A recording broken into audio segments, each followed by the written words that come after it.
আমি কয়েকদিন খাওয়ার পর আজকে বুঝলাম কেন সেলিব্রিটিসরা এই ড্রিঙ্কস প্রতিদিন খায়। এই ড্রিঙ্কসটা আপনার ত্বক ফর্সা করবে, শরীরের এক্সেস ফ্যাট রিডিউস করবে, তার পাশাপাশি ভিতর থেকে আপনার স্কিন পিম্পলস ফ্রি এবং হেলদি করবে। কাঁচা হলুদ, আমলকি, একটা মিডিয়াম সাইজের লেবু এবং আদা আমি পরিষ্কার পানি দিয়ে ধুয়ে ছোট ছোট পিসেস করে কেটে নিয়েছি। এখন একটা ব্লেন্ডার জারে আমি সব উপকরণগুলো দিয়ে দিচ্ছি। আর এই উপকরণগুলোর পরিমাণ আমি কমেন্ট বক্সে দিয়ে রাখবো। তার সাথে 1 চামচ আমি গোলমরিচ ব্যবহার করেছি। আর যেই মিডিয়াম সাইজ লেবু নিয়েছি সবটুকু রস আমি এখানে চিপে দিয়ে দিলাম। 1 কাপ পরিষ্কার পানি ব্যবহার করেছি।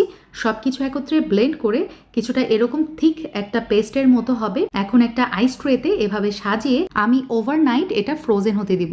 তো দেখতেই পাচ্ছেন কত সুন্দর আইস কিউব হয়ে গেছে। গ্লাসে একটা আইস কিউব নিয়ে নিয়েছি।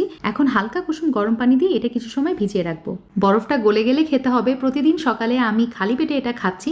শীতের পুরো সিজনটাই খাবো ইনশাল্লাহ। আপনারা চাইলেও আমার সাথে ট্রাই করতে পারেন।